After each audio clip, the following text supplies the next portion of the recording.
जब संसार वाले हमें स्वीकार न करें तब आप उसे स्वीकार कर सकते हैं, तो क्या आप हमें स्वीकार करेंगे?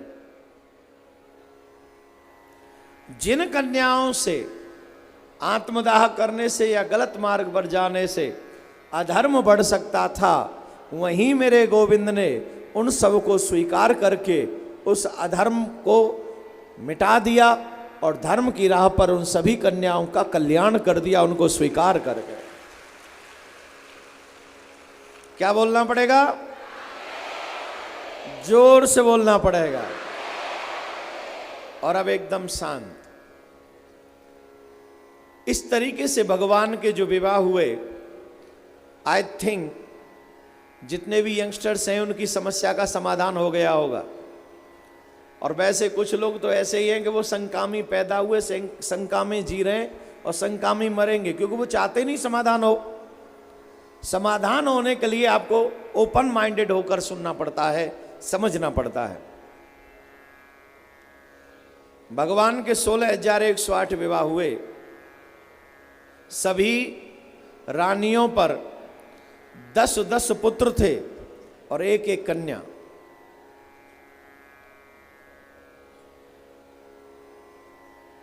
इस तरीके से भगवान की जो संतान थी वो बहुत ज्यादा थे। शांत। कार्यकर्ताओं से निवेदन, आवाज न करें, इनको रोकिए। वहां कार्यकर्ताओं को जाके, कार्यकर्ता असुविधा पैदा करते हैं।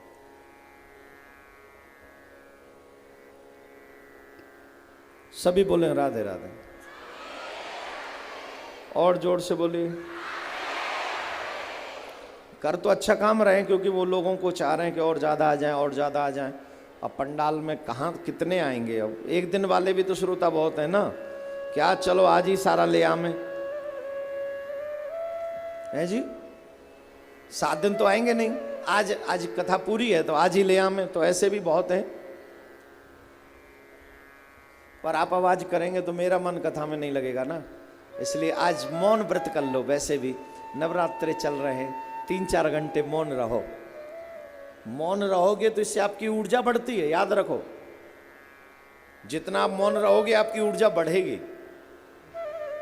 कथा में जाके मौन रहना चाहिए। जितना बुलवाएं, जितना कीर्तन करवाएं, सिर्फ उतना ही बोलना चाहिए, बाकी का मौन रहो। रहो मौन। कितना सुंदर लग रहा है, एकदम शांत। भगवान के 1,61,080 पुत्र हैं। श्री कृष्ण भगवान के, अकेले कृष्ण के, अकेले द्वारकाधीश के 1,61,080 पुत्र हैं। और क्योंकि एक एक कन्या और है सभी पर, तो इस तरीके से टोटल 1,77,188 ये श्री कृष्ण की पूर्ण ऑल संतान है। टोटल संतान जो है वो 1,77,188। और भगवान ने द्वारिका में लीलाएं की हैं मात्र 100 साल। कितनी? जोर से बोलिए। मात्र 100 साल द्वारिका में लीला की है कृष्ण ने, मात्र 100 साल। एक बात और कहता चलूं, यहां पर काफी यंगस्टर्स को बहुत आनंद आएगा ये बात सुनकर। भगवान वैसे जन्म नहीं लेते जैसे हम और आप लेते हैं। भगवान अवतरित होते हैं, प्रकट होते हैं। वैसे ही भगवान की संतान भी वैसे जन्म नहीं लेती जैसे संसार के स्त्री पुरुष के मिलने से संतान उत्पन्न होती। तो बोले भगवान के संकल्प मात्र से, भगवान संकल्प करते हैं मेरी रानियों को 10-10 पुत्र हो जाएं, तो सबको 10-10 पुत्र हो गए। भगवान संकल्प करते हैं एक एक कन्या हो जाए, सबको एक एक कन्या हो गई। सबको एक एक कन्या, एक एक 10-10 पुत्र। अब बहुत से लोग सोच रहे होंगे महाराज क्यों पागल बना रहे हो आप? क्यों? कलयुग के लोग हैं ना, श्रद्धा तो है नहीं। विश्वास तो है नहीं, भगवान को तो जाना नहीं, तो जो देखा नहीं, जो समझा नहीं, वो कैसे समझेंगे? कितनी संतानें भगवान की? 1,77,100। कल्पना करो इतनी संतान है। भगवान श्री कृष्ण जैसा योगेश्वर कोई नहीं है, योगी नहीं है, योग योगेश्वरा कृष्ण, योगियों के भी ईश्वर हैं, आराध्य। उन जैसा ब्रह्मचारी कोई नहीं, उन जैसा बाल ब्रह्मचारी कोई नहीं है। देखो साहब, पर्वत पे रह के ब्रह्मचर्य पालन करना तो बहुत आसान है, हालांकि कठिन है आज के युग में, फिर भी आसान है। जहाँ चारों तरफ पेड़ पौधे ही हैं, खाने को सूखे पत्ते, खाने को फल है, कभी जल भी नहीं मिलता, ऐसी स्थिति में ब्रह्मचर्य का पालन करना कोई बड़ी बात नहीं है। लेकिन 24 घंटे स्त्रियों के बीच में रहना, 24 घंटे, और फिर ब्रह्मचर्य का पालन करना, भागना नहीं, उनके बीच में रहना और फिर भी ब्रह्मचर्य का पालन करना, ये ही मेरे कृष्ण की अद्भुत लीला है, यही कृष्ण का योग है, यही कृष्ण का तप है।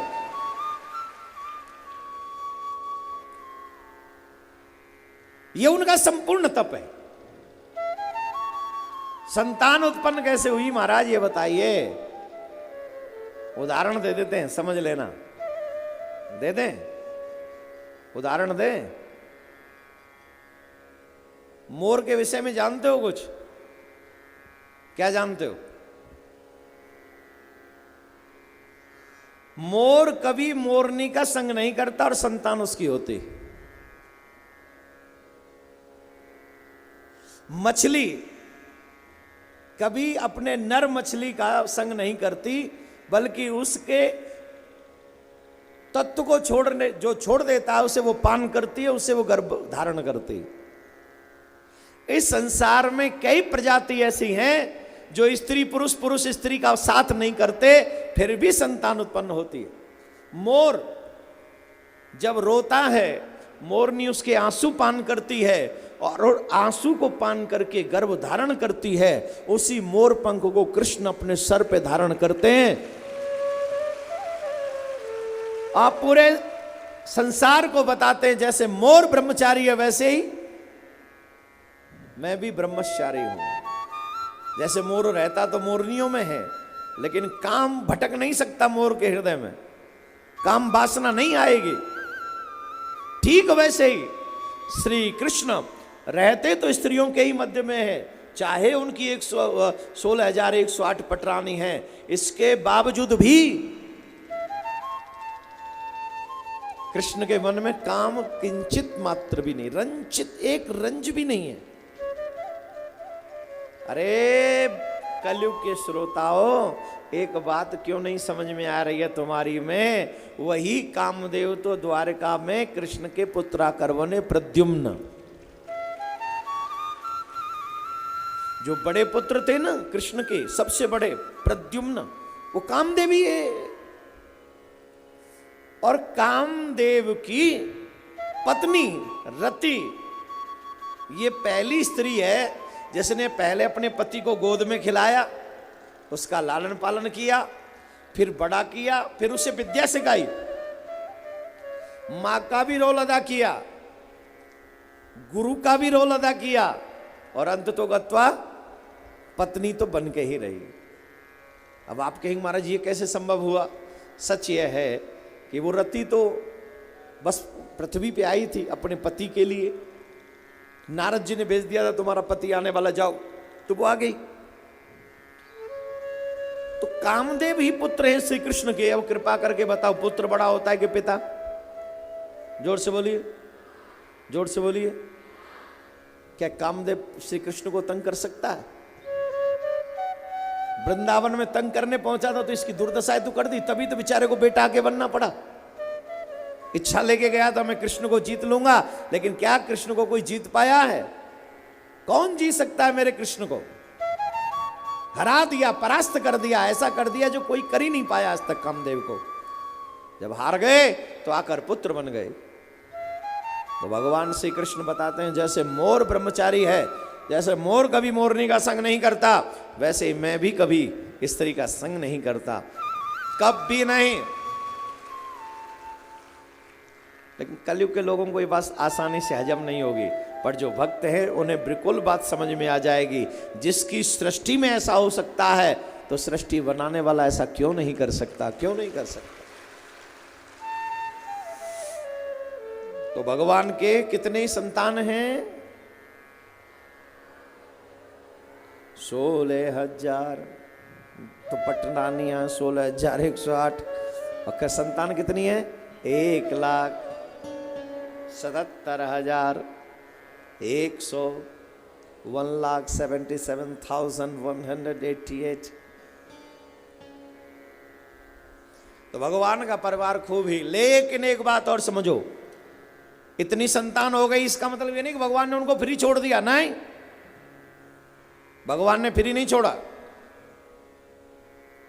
भगवान उन्हें सिखाते हैं क्या करना चाहिए और क्या।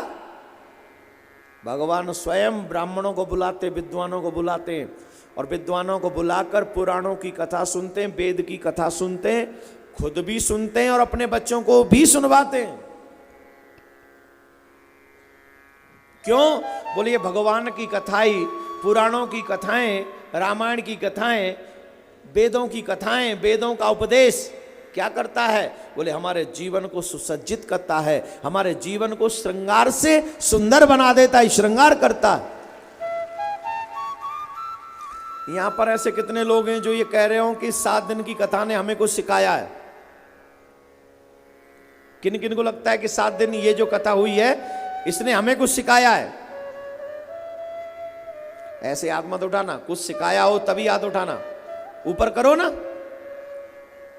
किस किस को लगता है हमें सिखाया? इतने लोगों को। अकेला एक बालक आके सिखा गया, ये बालक की कैपेसिटी नहीं, ये तो भागवत की कृपा है हम सब के ऊपर। तुम कथा में जाओगे तो कुछ सीखने को मिलेगा, जब जाओगे नहीं तो सीखने को क्या, खाक मिलेगा। एक बात सीखनी चाहिए हमारे मुसलमान भाइयों से, वो 5 साल के बच्चे से 5 टाइम की नमाज अदा प्रारंभ करा देते, और हम लोग अपने बच्चे को मोबाइल दे देते हैं, गाड़ी दे देते हैं, ड्राइवर दे देते हैं, जाओ बेटा ऐश करो, बुढ़ापे में सारा कैश करेगा, तेरी टांग तोड़ तोड़ के ना तुझे घर से निकालेगा, ले जा। मैं ये नहीं कहता कि अपने बच्चों को गाड़ी मत दो, मैं ये नहीं कहता अपने बच्चों को मोबाइल मत दो, मैं कहता हूं जो देना है दो, लेकिन सबसे पहले संस्कार दो। सबसे पहले संस्कार। क्या तेरे बच्चे में इतने संस्कार हैं कि बाहर से आए हुए अतिथि का वो सम्मान कर सके? और सम्मान कैसे, किस अतिथि का करना है, क्या वो जानता है? करना चाहिए।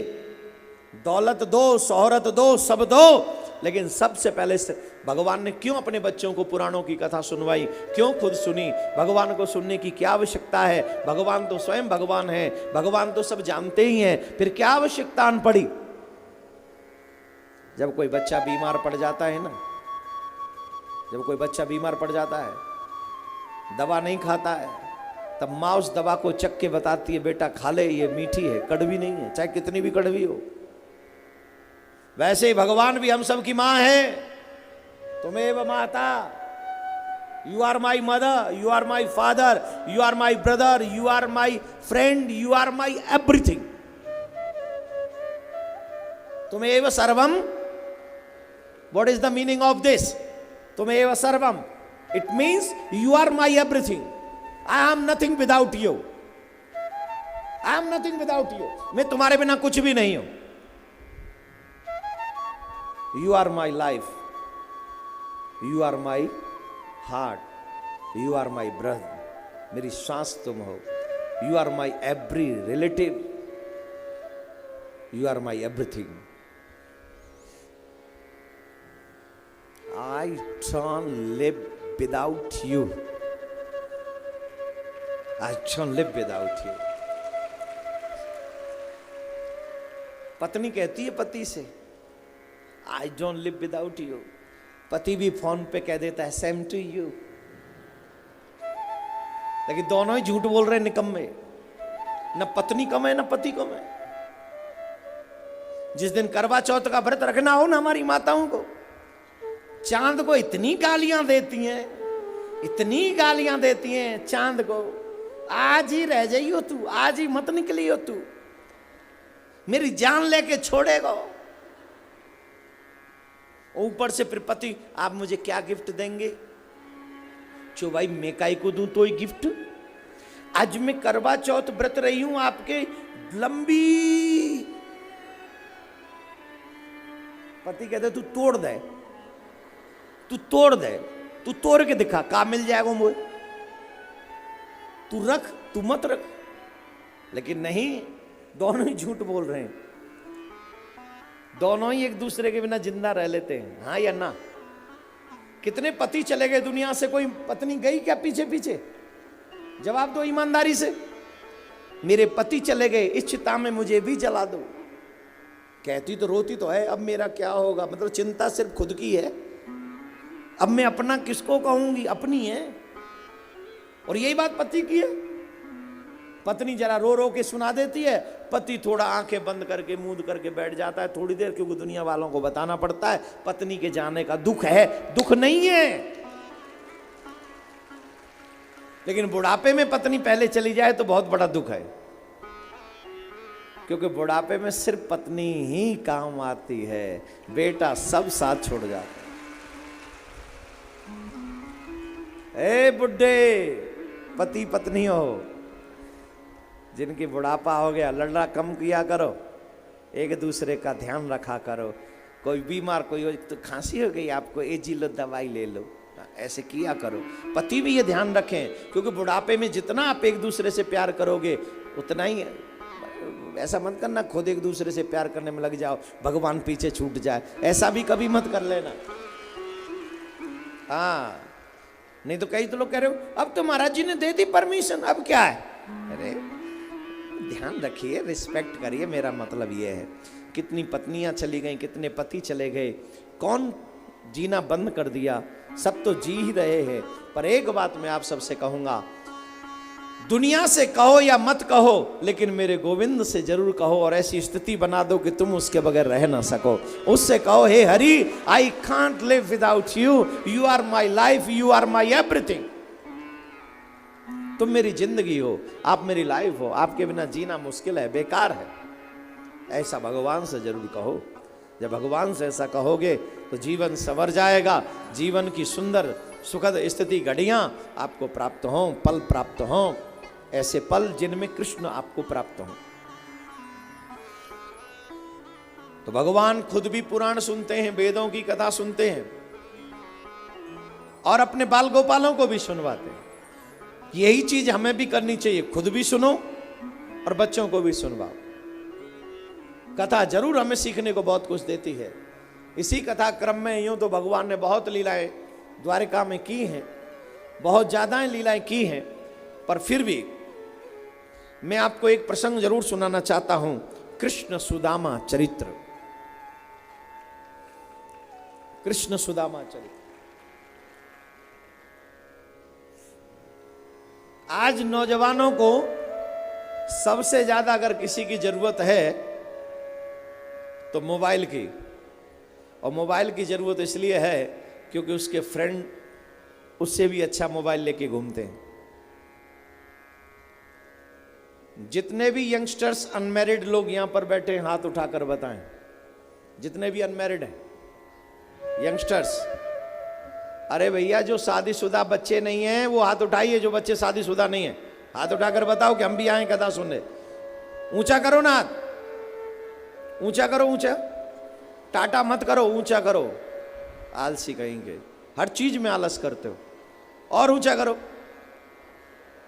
उधर भी, बाहर भी, आउटसाइड भी करे। नीचे करिए हाथ। बचपन में जो बच्चे बिना माँ बाप के नहीं रह सकते थे, वही 15-16 वर्ष के बाद अपने दोस्तों के बिना नहीं रह पाते हैं, वो अपने माँ बाप के बिना रहना सीख जाते हैं। मैं सही कह रहा हूं कि गलत कह रहा हूं? जवाब दीजिए, जोर से बोलिए।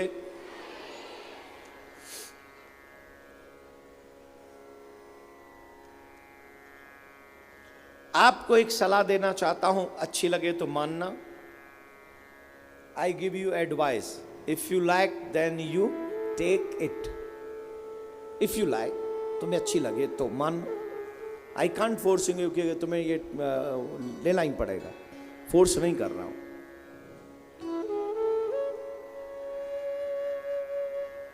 अपने दिल पे हाथ रख के जवाब देना,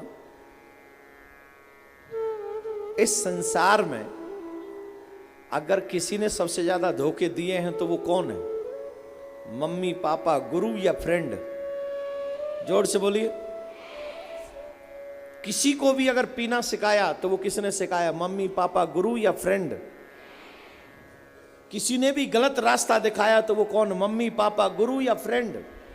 जोर से बोलते जाओ। स्मोकिंग करना हमें कौन सिखाता है? मम्मी पापा, गुरु या फ्रेंड? मूवी ले जाने के लिए हमें कौन उकसाता है? जोर से बोलिए। इंटरनेट ओपन करने के लिए कौन बताता है? इंटरनेट पे ये देखना है, कौन सिखाता है? और भी बहुत सारी चीजें जिन्हें मैं यहां से बोल नहीं सकता, लेकिन वो भी सिखाते हैं। जोर से बोलिए। आपकी जिंदगी को बर्बाद अगर किसी ने किया तो वो आपका फ्रेंड है,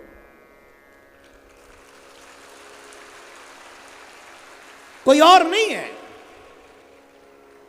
वो आपका फ्रेंड है जिसने आपकी जिंदगी को गलत राह दिखाई है, गलत रास्ता दिखाया है, भगवान से दूर किया है, मां बाप से दूर किया है, धर्म से दूर किया है।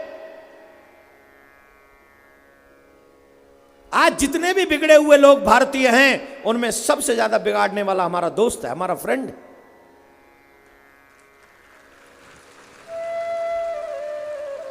कोई क्यों नहीं कहता फ्रेंड हमारा चलो भगवान की कथा में चलते हैं? क्यों नहीं कहता हमारा फ्रेंड चलो भगवान की तीर्थ यात्रा पे चलते हैं? आजकल तो यात्रा भी, कावड़ भी ऐसी ऐसी निकालते, कुछ पूछो ही मत। ये कोई धर्म है? फिल्मी गाने बजते जा रहे हो और शिव जी पे कावड़ चढ़ा रहे हो। शिव जी प्रसन्न होंगे? यहां तक कि घुटना पहन के जा रहे हो, भागते चले जा रहे हो, भगवान शिव प्रसन्न होंगे? तीर्थों को भी हमने सिर्फ और सिर्फ ऐसा बना दिया जैसे पिकनिक स्पॉट, भगवान खुश होंगे? यंगस्टर्स गर्लफ्रेंड बॉयफ्रेंड हाथ में हाथ डाल के जाते, बोले कहां? वैष्णो देवी जा रहे हैं। वो माता रानी खुश होगी? तभी तो बसें पलट जाती हैं, तभी तो गाड़ी पलट जाती हैं।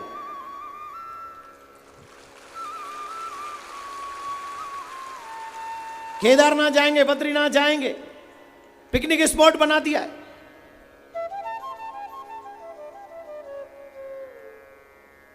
पिकनिक स्पॉट नहीं है वो तीर्थ प्लेस है। हमको पता होना चाहिए।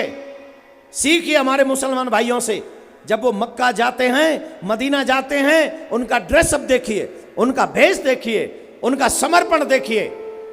वैसे ही जब हमें केदारनाथ जाना पड़े, बद्रीनाथ जाना है, वृंदावन जाना है, काशी जाना है, हरिद्वार जाना है, आपको पता होना चाहिए कि मुझे कौन सी ड्रेस पहन के जाना है, मुझे कैसे व्यवहार के साथ वृंदावन में रहना है, ये आपको पता रहना चाहिए।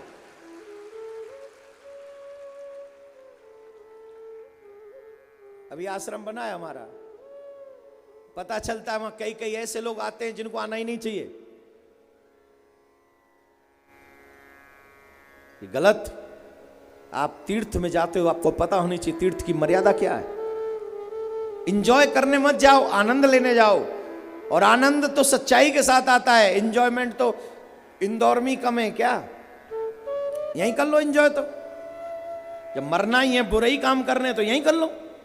पीने तो यहां पियो, नरक में जाने के सारे प्रयास करने यहीं कर लो। आई एम सॉरी, मैं आपसे नहीं कह रहा हूं, लेकिन तीर्थ की मर्यादा हमको आनी चाहिए, बिल्कुल आनी चाहिए। माता बहनों से भी निवेदन है, काय को बजा रहे हो? इसको बजाओ तो मैं तब जानू ना जब इसे स्वीकार करो।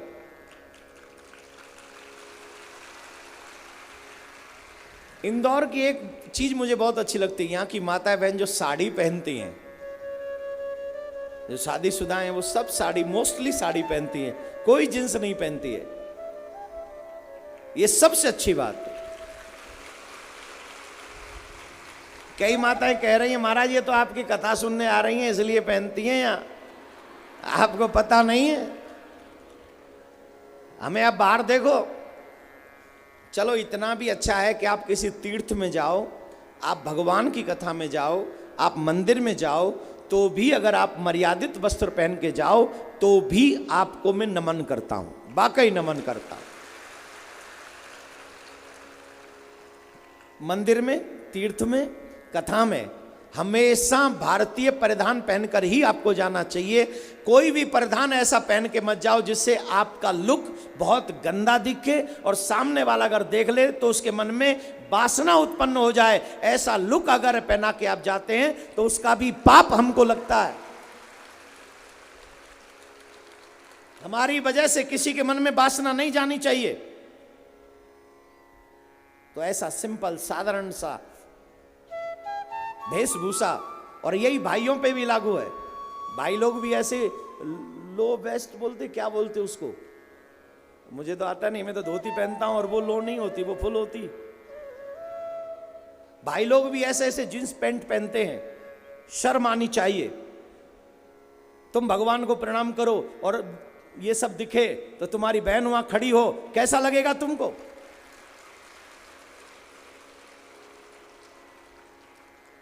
एक कालिया बड़ी जोर से हंस रहा है, कालिया। मैं हंसी के लिए नहीं कह रहा हूं ये बात, मैं समझाने के लिए कह रहा हूं। जो तुम्हारे मां बाप नहीं सिखा सके वो समझाने की कोशिश कर रहा हूं। तुम्हारे मां बाप को तो फुर्सत ही नहीं है पैसा कमाने से। उनकी बेजा तुम्हारी जिंदगी खराब हो या बर्बाद हो उन्हें कोई फर्क नहीं पड़ता। उन्हें तो पता भी नहीं कि तुम्हारे कौन से कर्म से तुम्हारे को जिंदगी बर्बाद हो जाएगी और तुमको नरक में जाना पड़ेगा। वो खुद नहीं जानते, तुम्हें क्या बताएंगे? वो खुद नहीं जानते।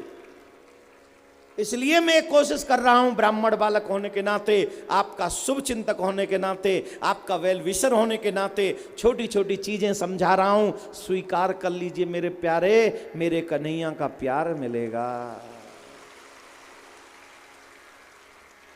मित्र मत, फ्रेंड मत ढूंढो। दुनिया में अगर किसी को फ्रेंड बनाओगे तो वो फ्रॉड है। जब तक तुमसे मतलब रहेगा वो फ्रेंडशिप रखेगा, और जिस दिन उससे का मतलब नहीं होगा वो तुम्हारी फ्रेंडशिप छोड़कर चला जाएगा। अगर फ्रेंड बनाने का शौक है तो मेरे कन्हैया को फ्रेंड बना ले, तेरा बेड़ा पार हो जाएगा।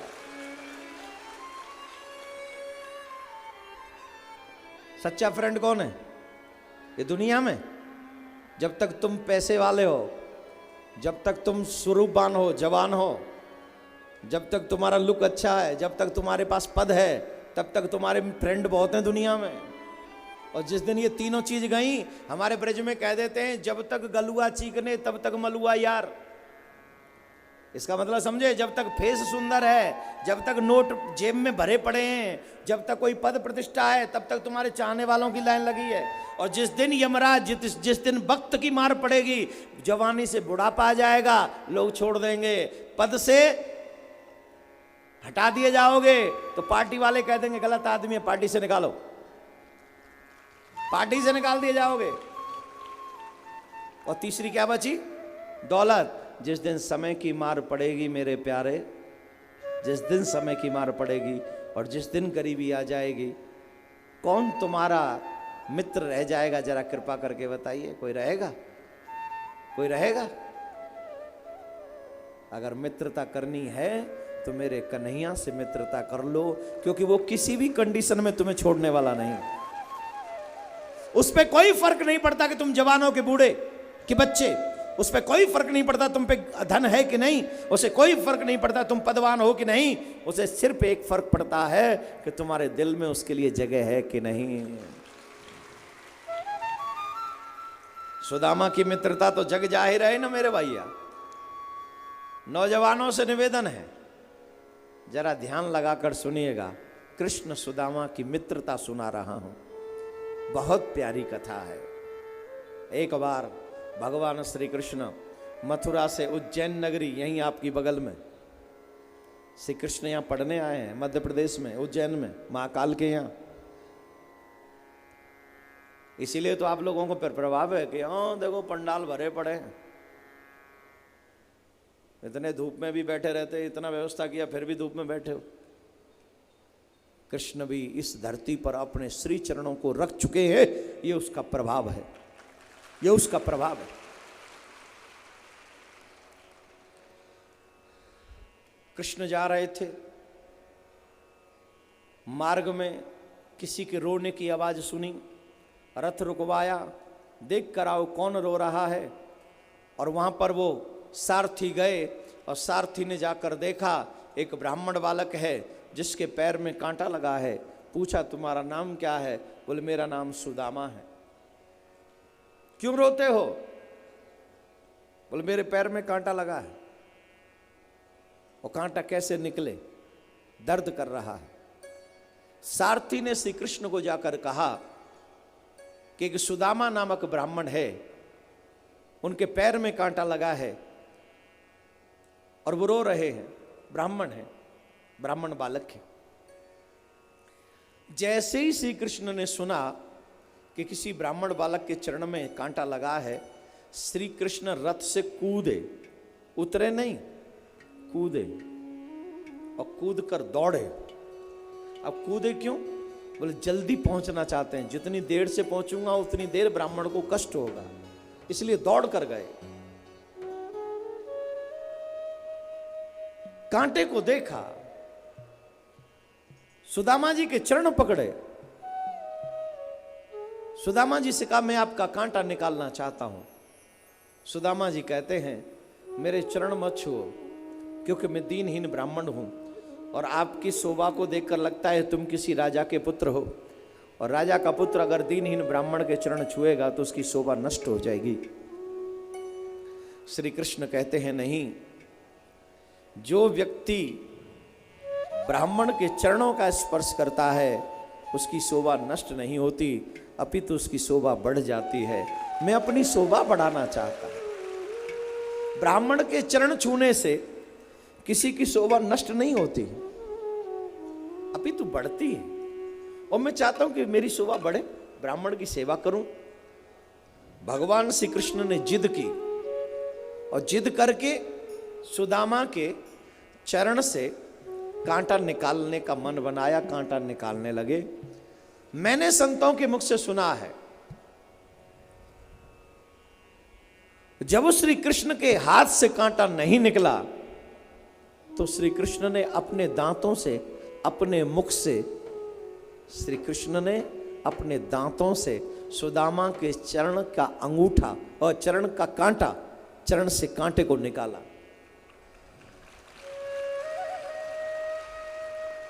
चरण के कांटे को निकाला अपने दांतों से। आपसे एक बात पूछना चाहता हूं, अगर तुम्हारे पैर में कोई कांटा लग जाए, एक रिश्तेदार का नाम बता दो जो अपने मुंह से तुम्हारे कांटे को निकाल दे। एक रिश्तेदार का नाम।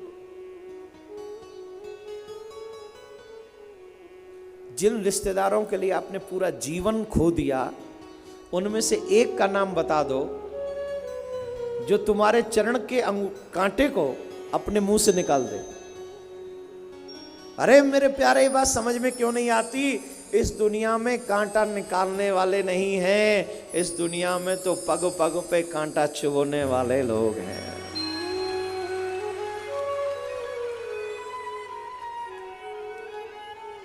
ये दुनिया वाले कांटा निकालना नहीं जानते, ये दुनिया वाले तो कांटा चुभोना जानते हैं। जिसे भी मौका मिलेगा वो कांटा चुभो देगा, निकालेगा नहीं। लेकिन जीव कोई धन के मद में, कोई रूप के मद में, कोई जवानी के मद में, ऐसे ही लोगों को अपना माने बैठे हैं जो कांटा चुभोने वाले बैठे हैं। अगर मित्र ही बनाना है तो मेरे कृष्ण को अपना मित्र बना लीजिए, क्योंकि वो कांटा निकालना जानते हैं, कांटा चुभोना नहीं जानते। बड़ी कृपा मोह पे